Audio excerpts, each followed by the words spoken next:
안녕하세요. 저는 몇 달 전 파혼한 20대 후반 공무원 직장인 여성입니다.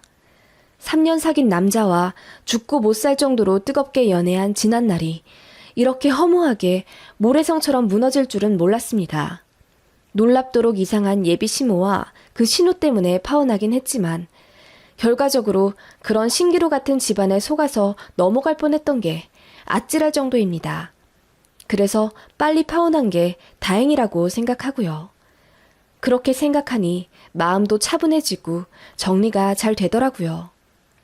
이혼보단 파혼이 낫다는 주변 사람들의 위로를 들었지만 솔직히 파혼하면서 이해 못할 일들이 많았기에 여기 사연 게시판에다가도 한번 써봅니다.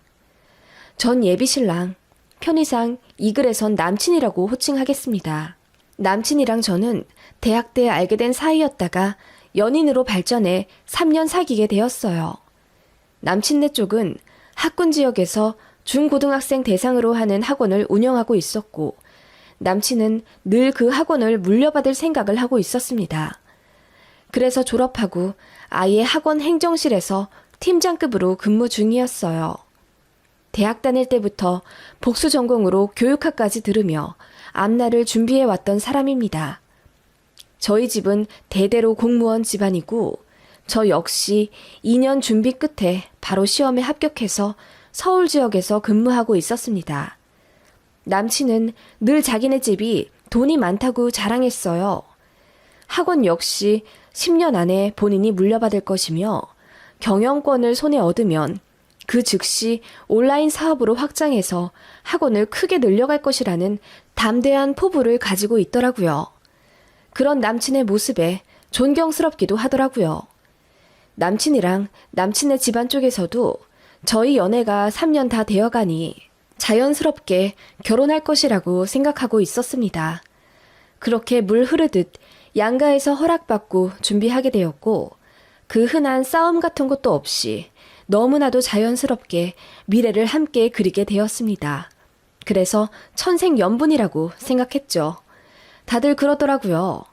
결혼은 억지로 하려 해도 안 맞는 사람이랑은 진도가 안 나가고 인연이랑은 눈 살짝 감았다 뜨면 식장 버진로드를 걷고 있을 거라는 주변 사람들의 말에 저희는 정말 서로가 하늘이 맺어준 인연이라고 생각했어요. 저 역시 저에게 너무나도 잘해주는 남친을 결혼 상대로 늘 생각했었고 그런 남친 부모님에게도 잘하고 싶은 마음이 들었습니다. 결혼 전 서로의 집에 가서 인사할 때도 저는 직접 만든 앙금 케이크와 한우 그리고 어머님 좋아하실 노란 후리지아까지 한아름 사서 방문했어요. 예비시모가 정말 좋아하시더라고요. 어쩜 이렇게 얘는 내가 좋아할 집만 골라서 하니 너무 예쁘다. 고마워. 좋아해 주셔서 제가 더 감사합니다, 어머님. 어머님이래. 나 정말 시어머니 되나 봐. 얼른 앉아서 식사하자. 그렇게 화기애애한 분위기로 예비 시댁 쪽을 배웠고 저희 집 역시 남친을 매우 마음에 들어 하셨어요. 저는 쭉 그렇게 결혼 준비가 잘 되어갈 줄 알았습니다. 삐그덕거리기 시작한 건 예비 신호가 끼기 시작하면서부터였습니다. 남친에게는 여동생이 있었습니다. SNS에서도 꽤 유명한 인플루언서라고 하더군요. 본인을 팔로우하는 사람들을 모아서 공동구매를 하고 업체로부터 그 차익을 받는 구조로 수익을 얻는다고 하던데 많이 벌 때는 월 1,000만 원까지도 벌고 그런다더군요. 저는 SNS를 안 해서 몰랐는데 남친 말로는 본인보다 더 잘 벌 거라며 미리미리 잘 보이자고 농담조로 말하더군요. 남친은 여동생 사진을 보여주면서 우리 집안에 가보라고 너무나도 자랑스러워 하더라고요. 사진을 보니 정말 예뻤고 팔로워 수를 보니 10만 명이 넘더라고요. 아무튼 그런 예비 신우와 식사 자리를 갖게 되었습니다. 남친하고 셋이서요. 처음 인사했던 그 황당했던 순간이 지금도 생각납니다. 안녕하세요. 처음 뵙겠습니다. 반가워요. 안녕하세요. 저를 처음 뵙는다고요? 저 몰라요? 껌을 딱딱 씹으며 건조하게 톡 쏘는 예비 신호 때문에 너무 놀랐습니다. 예비 신우는 제가 본인을 알아보지 못한 것에 기분이 이미 상해 있더라고요. 오빠한테 들었는데 나 모른다고 했다면서요? 그럴 리가 없을 텐데. 자존심 때문에 일부러 나 모르는 척한 건 아니고요? 내 팔로워 수가 10만 명이 넘는데 나 모를 수가 없거든요. 내가 얼마나 유명한데. 제가 SNS를 잘 안 해서요. 너무 바빠가지고. 그럼 나는 뭐 한가해서 SNS에서 활동하는 줄 아세요? 요즘은 그게 트렌드예요. 새언니 될 분은 좀 잘 꾸미고 세련되길 바랬는데 나 피드에 올리지도 못하겠어. 그렇게 말하며 저를 위아래로 훑어보는 예비 신우의 싸가지 바가지 모습에 저는 당황하기 앞서 바로 기분이 상하고 말았습니다. 제가 얼굴이 벌개진 채 무슨 말을 해야 할지 몰라 버벅거리는데 남친은 별 대수롭지 않은 일 마냥 말투가 그게 뭐야. 자, 빨리 시키자. 자기는 파스타 시킬 거지? 하며 다른 대화로 넘어가더군요. 예비 신우는 그렇게 저와 마주하는 줄곧 팔짱을 끼며 저랑 말 섞는 것도 싫다는 듯 대화에 거의 참여하지 않았고 가끔 내뱉는 말들도 모두 저를 무시하는 발언들이었어요. 공무원에서 월 얼마나 버냐는 둥. 여자는 명품으로 자기 이미지를 표현하는데 저는 그 흔한 샤넬백도 없어서 슬프겠다는 둥 제 심기를 건드리는 불편한 말들만 하더라고요. 새언니는 화장한 거예요? 저처럼 샵 가서 돈 주고 받아야지 사진에 잘 나오죠. 나 다니는 샵에 아이돌도 여럿 다녀요. 언니도 좀 꾸미고 그러세요. 그러다 오빠 바람나면 어쩌려고 그러세요? 네? 아니 그런 걸로 바람날 인간이면 제가 먼저 버리죠. 제가 열받아서 입 꽉 깨물고 한마디 하자 아무리 그래도 자기가 오빠 여동생인데 앞에서 어떻게 버리냐는 둥 말을 함부로 하냐면서 신우짓을 하려고 시동 걸더라고요. 언니, 미리 말하지만 나 꽤 쿨해요. 그런데 아니다 싶으면 아니라고 말하는 편이에요. 그리고 언니랑 나는 아무래도 평생 친해지지 못할 것 같은 종족들인데 그냥 서로 적당히 거리 두면서 살아요. 그게 낫겠네요. 하면서 콜라를 쭉 빨더라고요. 저는 태어나서 이렇게까지 대놓고 무안 당해본 적이 없습니다. 이게 말로만 듣던 시짜짓인가 싶어서 서럽기까지 하더라고요. 남친은 그런 여동생을 그냥 웃기다는 듯 바라보는 게 제일 문제였습니다. 식사가 어떻게 끝났는지 모르겠습니다. 저는 내내 얼굴이 굳어 있었고 남친이랑 예비 신우는 저들끼리 아는 재밌는 이야기를 하며 낄낄거렸고 저는 완벽한 이방인이 된 듯 외로웠어요. 그렇게 자리가 파하자마자 저는 남친에게 불만을 토로했어요. 자기 뭐야? 자기 여동생이 그렇게 무례하게 얘기하는데 어떻게 내 편 한 번 안 들어줘? 걔가 좀 싸가지가 없긴 해. 내가 말했잖아. 필터링 안 하고 말한다고. 그런데 그거 다 악의가 있어서 하는 말이 아니야. 걔 말하는 스타일이 원래 그런 거고 마음은 여리고 착해. 너도 같이 지내다 보면 알 거야. 그리고 어릴 때 배신을 하도 많이 당해서 낯선 사람한테 원체 좀 방어 기질이 있어. 그런 거는 너도 이제 올케 언니가 되니까 이해를 해줘야겠지? 나만 이해해줘? 서로 조심해야지. 내가 올케면 신우가 하는 짓은 다 받아줘야 한다는 거야? 아니, 그런 건 아닌데 자기가 그렇게 기분 나빠할 줄은 몰랐어. 걔 어차피 바빠서 자주 보지도 못하고 나랑도 연락 잘 안 하는 사이니까 앞으로 결혼해도 마주칠 일 거의 없을 거야. 그럴까봐 오늘 식사 자리도 일부러 만든 거고. 일부러 이렇게 자리 만들지 않은 이상은 걔랑은 엮일 일이 없어. 그러니까 기분 풀어. 응? 아니, 앞으로 자주 마주칠지 안 마주칠지 자기가 어떻게 알아. 그리고 난 자기 태도도 너무 기분이 나쁘다고. 그 자리에서 동생한테 한 소리 해줬어야지. 미안해. 나도 그게 익숙해져서 문제가 될 거라고 생각 못했나 봐. 내가 조심할게. 미안해. 사과 받아주라. 응? 그렇게 연신 사과하는 남친이었고 저는 예비 신우가 걱정되긴 했지만 남친 말대로 그냥 성격이려니 하고 생각하고 애써 좋게 넘어가려 했습니다. 그렇게 예식장까지 계약을 하게 되었고 연이어 웨딩 촬영, 드레스, 메이크업, 신혼여행 등 결혼 준비하느라 바쁜 나날을 보내고 있었습니다. 상견례 날짜도 잡힌 상황이라 정말 눈코 뜰 새 없이 바쁘고 설렘과 동시에 긴장되던 날들이었죠. 제일 중요한 신혼집에 대해 말하자면요.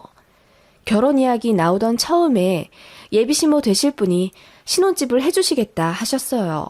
남자가 집 해오는 게 당연하다 하시며 저더러 숟가락만 들고 오라고 농담조로 말씀하시더라고요. 물론 그 말을 100% 믿은 건 아니고요. 저도 공무원이라며 모은 돈 4천만 원과 친정에서 저 시집 보낼 때 1억 해주실 생각으로 저 어릴 때부터 따로 모아두신 종잣돈이 있었다고 말씀하셨어요. 저희도 성의를 최대한 보여서 결혼할 때 보탤 거라고 말씀드리니 너무 좋아하시더라고요. 솔직히 남친은 모은 돈이 거의 없었어요. 부모님 밑에서 일하니 연봉은 대기업 수준으로 받긴 했지만 그건 어디까지나 연봉 계약서상의 금액이었고 부모님이 돈 관리해준다는 명목으로 거의 용돈 받아 생활하던 사람이더군요. 그걸 저는 결혼 준비와 동시에 서로 모은 돈 오픈하는 과정에서 알게 되었어요. 남친은 그래도 의기양양하더라고요. 부모님이 결혼할 때 다 되돌려 주신다고 했다면서 그냥 부모님이 운영하고 있는 학원 자체가 자기 것이라며 으스댔어요. 아니나 다를까 예비시댁에서도 그런 식으로 말씀하셨고요. 그렇게 예비신부는 처음에는 매매로 서울권 아파트를 구해주시겠다 하셨는데 나중에 말이 바뀌시더니 전세로 해주시겠다 하더군요. 그러다가 또 다시 말이 바뀌어서는 학원 재정 문제로 당장 현금을 융통하기가 어렵다며 3억만 보태주시겠다 하더군요. 말이 여러 번 바뀌어서 혼란스럽긴 했지만 솔직히 3억이 어디인가요? 요즘 세상에 하도 억억거려 말이 쉬운 돈이지. 그것도 정말 굉장히 큰 돈이잖아요. 솔직히 저는 그것도 감사하다 생각했습니다만 저희 친정에서는 예비시댁이 자꾸 말 바꾸는 것에 대해 걱정하시더라고요. 그런데 말이 또다시 바뀌어 2억만 해주실 수 있겠다고 저한테 예비시모가 직접 전화를 걸어 말씀해 주시더라고요. 너무 미안해. 나는 한 5, 6억 정도 융통 가능할 줄 알았는데 애들 아빠 말 들어보니까 당장은 그렇게 하기가 힘들겠더라고. 너희 집이 공무원 집안이라 잘 모르실 수 있겠는데 오해는 하지 마. 회사 경영하다 보면 이런 일은 비일비재해. 당장 융통이 안 되는 거지 돈이 없다는 건 절대로 아니야. 우리 학원 재정 가치가 얼마나 높은데. 아무튼 일단 되는 대로 해서 신혼집 구해서 살고 내가 5년 안으로 아파트 하나 꼭 해줄게. 우리 학원 잘 되는 거 알잖아. 그치? 미안하다. 아, 네, 괜찮습니다. 개의치 마세요. 그렇게 연신 미안하다 말씀하시는 예비시모 앞에서 저는 괜찮다 말씀드릴 수밖에 없었습니다. 뭔가 삐그덕거리기 시작한다는 걸 느끼면서도 거기서 스탑을 외치기엔 뭔가 용기가 안 났어요. 결혼 준비하시는 분들은 아실 겁니다. 예식장 계약하고 본격 준비 시작하고 나면 무르기가 너무나도 힘이 듭니다. 이미 주변에 결혼한다 소문은 쫙 났고 청첩장만 찍어 돌리는 상황인데 보수적인 공무원 분위기에선 파혼 이야기 꺼내는 것조차 뭔가 조심스럽습니다. 그런데 막상 모든 패가 까 뒤집어진 상태에서 제대로 보니 돈 많다 자랑했던 예비시댁과 남친은 2억 해오고 평범한 공무원 집안인 저희는 1억 4천을 가져가는 상황인 거죠. 친정엄마는 얘기 듣고 나서 노발대발 하시며 당장 결혼 준비를 멈추라고 화내셨습니다. 남친한테도 따로 전화하셔서는 왜 부모님 말씀이 계속 바뀌시냐며 이렇게 해서는 딸 절대로 못 보낸다 하셨습니다. 그 바람에 남친이 저희 집에 찾아와 무릎 꿇고 울고불고 빌면서 제발 한 번만 믿어달라 호소하더군요. 학원 재정에 일시적으로 문제가 생겼는데 그것만 해결하면 바로 10수억이 융통된다며 믿어달라 빌더라고요. 그렇게까지 말하는 남친이었고 하도 울고불고 난리치며 저랑 꼭 결혼하고 싶다고 애절하게 비는 통에 일단 알겠다 하고 내보냈습니다. 하지만 저희 부모님은 뭔가 해결되지 않는 이상한 점들이 느껴진다며 일단 상견례를 조금 더 미루고 신혼여행이며 스드메 계약을 잠시 멈춰두라고 하셨죠. 돈을 2억 해오는 것에 문제를 삼은 건 절대로 아닙니다. 자꾸 말을 바꾸시는 것이 뭔가 문제가 있다는 생각이 드신 거죠. 왜냐하면 당장이라도 신혼집 매매해 줄 듯이 돈 많다고 자랑했던 집안이니까요. 그래서 파혼이라기보단 잠정적 중단 상황이 되었습니다. 사람들이 결혼 준비 어떻게 되어 가냐고 물으면 그냥 대충 둘러대며 천천히 하게 되었다고 말했고 마음이 참 착잡하더라고요. 예비시댁에서도 상황을 알게 되었는데 별 말씀을 안 하시더라고요. 저희 부모님이 언짢으시다는 사실을 들으셨음에도 그 부분에 대해 더 언급하지 않고 아무렇지 않은 척 저에게 연락하시며 드레스는 어떤 걸로 정했냐, 신혼여행은 3박 4일이냐 4박 5일이냐 등등 결혼 진행 과정에 대해 물으셨습니다. 너무나도 발랄한 목소리의 예비시모 모습이었죠. 그러던 어느 날 저에게 할 말이 있다며 퇴근하고 잠깐 만날 수 있냐 물으시더라고요. 알겠다고 하고 가까운 한정식 식당에 조용한 룸을 잡아 예비시모를 기다렸어요. 그런데 문이 열리고 들어온 사람은 예비 신우였습니다. 제 얼굴을 한번 쓱 보면서 고개를 까닥하고 들어오는 예비 신우. 그 뒤로 예비 시모가 활짝 웃으며 들어오시더라고요. 어머, 어떻게 두 분이 같이 오세요? 응, 엄마가 언니 만난다길래 나도 같이 좀 끼자고 했어요. 왜요? 불편해요? 아니요, 그런 건 아닌데. 응, 우리 딸도 같이 먹는 거 불편하진 않지? 네, 어머님. 그렇게 얘기는 했지만 솔직히 음식이 코로 들어가는지 입으로 들어가는지 모르겠더라고요. 예비시모는 제 눈치를 계속 살피는가 싶더니 뒤이어 말씀하시더라고요. 사실 내가 보자고 한 이유는 너희 신혼집에 대해서 할 말이 좀 생겨가지고. 아, 네. 어떤 말씀을? 다른 게 아니라 네 신우 될 사람인 얘가 지금 경기도에 살고 있잖니. 지금까지는 거기서 살아도 별 문제가 없었는데 이제 얘가 화장품 사업을 하겠다 하더라고. 그런데 미팅하는 업체들이 죄다 강남에 있다 보니 왔다 갔다 하는 게 좀 힘든 게 아닌가 봐. 그래서 서울로 이사를 오겠대. 아, 네, 그렇군요. 그래서 말인데 너희 신혼집도 서울권으로 구하겠다고 했잖아. 따로 살면서 돈은 돈대로 나가느니 내 생각엔 같이 사는 게 좋을 것 같아서. 네? 같이 살라고요? 제가 그 말에 너무나도 놀라 입을 다물지 못했습니다. 예비신우는 옆에서 거들며 이러더군요. 저도 언니가 불편해할 것 같아서 같이 살고 싶진 않았는데요. 거기 우리 엄마 아빠가 2억 넣어준다면서요. 그러면 뭐 저도 숟가락 얹어도 되지 않을까요? 네? 아니 그게 무슨 말씀이세요. 그리고 저희 부모님도 1억 해주신다고 하셨어요. 게다가 저는 4천만 원이나 더 가져가고요. 그래도 모자라서 대출까지 받아야 하는 상황인데요. 제 말에 예비시모가 불편해하는 티를 내며 그건 알지. 얘 돈은 있다가도 없는 거고 없다가도 있는 거 아니겠니? 당장 우리가 처음 말했던 것보다 돈을 조금 해가는 건 맞지만 앞으로 얼마나 더 줄지 모르는 상황인데 그렇게 말하면 내가 섭하지. 그리고 좌우당간 너희 집보다 돈 더 해가는 건 기정사실이잖니. 2억이나 해준다는데 요즘 누가 2억을 턱턱 내준다니? 아니 어머님, 얘 말 맞다나? 솔직히 우리가 그 정도로 돈 해주는 것도 있는데 방 한 칸 내주는 게 그렇게 어렵니? 그냥 작은 방 하나 주면 돼. 아기 생기기 전까지만 같이 살고. 맞아요 언니. 저 어차피 라이브 방송 자주 해야 돼서 집에 애기 소리 들리면 안 돼요. 그래서 언니 오빠 딱 신혼 때까지만 같이 살게요. 그냥 출퇴근 용도로만 오빠네 집 쓸게요. 제일 작은 방 하나만 줘 주시면 돼요. 그리고 밥은 저 식단하는 게 있으니까 따로 먹으면 돼서 제 밥까진 안 차려주셔도 돼요. 좋죠? 너무나도 당연하게 방 한 칸 내어주길 요구하는 예비시모와 신우 때문에 저는 어이가 없어서 헛웃음이 나왔습니다. 그래서 참다 못해 말했어요. 저희 부모님도 1억 같이 내어주시는데 그럼 제 동생도 잠깐 들어오라고 해도 되나요? 그 말에 예비시모가 얼굴이 벌개지시며 말씀하시더군요. 그게 무슨 말이니? 사돈 처녀도 같이 드리겠다고?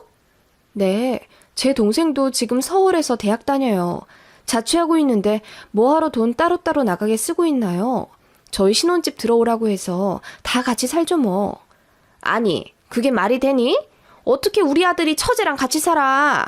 그리고 네 신우까지 살면 세상에 집이 복작복작해서 어떻게 살아? 그게 하숙집이지 뭐니? 그러게요. 그게 하숙집이지 무슨 신혼집인가요? 그런데 어머님이랑 아가씨 말씀에 따르면 2억 해주셨으니까 제가 신우랑 같이 살아도 된다는 논리시잖아요. 그런데 저희 친정에서도 돈 해주시는데 당연히 제 여동생 불러도 되죠. 어떻게 그게 맞는 이야기니?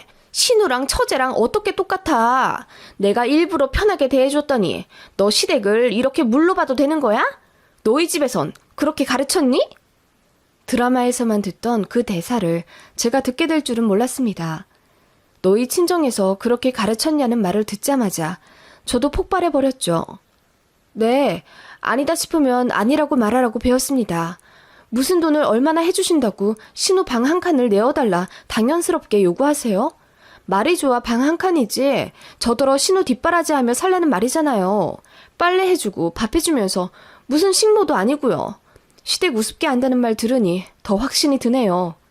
제가 이를 악물고 한마디 하자 예비 신우랑 시모가 얼굴이 울그락불그락하며 저에게 손가락질을 하더라고요.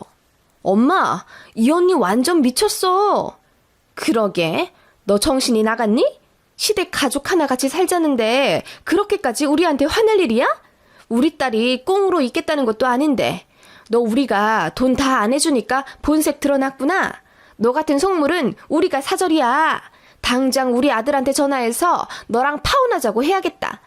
그렇게 말하시는 예비 시모에게 저도 당당히 외쳤습니다. 전화하지 마세요. 뭐라고? 그래, 파혼은 좀 그렇지? 그럼 당장 사과해. 아니요, 제가 전화하겠다고요. 파혼하겠다고. 그렇게 말하곤 제가 전화기를 들어 남친에게 전화를 걸었습니다. 그리고 남친이 전화 받자마자 저는 파혼하자고 한마디 하곤 전화를 끊었죠. 그렇게 자리에서 일어났더니 예비시모가 당황해하면서 정말 이대로 끝낼 거냐고 제 옷자락을 잡으시더군요. 뿌리치고 일어났습니다. 그렇게 전부 끝나버렸죠. 남친은 뒤늦게 사실 알고 헐레벌떡 달려와 미안하다고 사과하며 다시 결혼 준비하자고 파혼을 물러달라 부탁하더군요. 뭐가 미안하냐고 물으니 남친의 황당한 말. 2억밖에 못 보태서 미안해. 신우까지 데리고 살아야 하니 우리가 적어도 3억은 가져갔어야 했는데 라고 하더라고요. 어찌되었건 남친의 집에서는 신우를 저희 신혼집에서 같이 살게 하려고 계획을 짰었나 보더라고요. 그 집에선 신우 말에 워낙 꼼짝을 못한다네요. 정말 황당했고 어차피 파혼까지 한 상황에 다 까발려 얘기해보라고 했습니다. 왜 자꾸 예비시모의 말이 바뀌었는지 그것부터 설명해보라고 하니 얼머무리던 남친이 마침내 입을 열더군요. 본인네 학원도 예전 같지가 않대요. 주변에 더 큰 프랜차이즈 학원 상가들이 우후죽순으로 생겨나면서 5, 6년 전부턴 수강생도 줄고 경영난이 시작되었다네요. 그래도 학원 자체의 가치는 높아서 5년 안에 학원을 팔 생각이었는데 권리금으로 10억을 예상하고 있었다네요. 예비시모가 말한 그 5년 내로 아파트 사주겠다고 한 것도 바로 그런 이유였나 봐요. 학원을 넘기면 목돈이 생기니까 그 돈으로 집을 해주겠다 하셨던 모양이에요.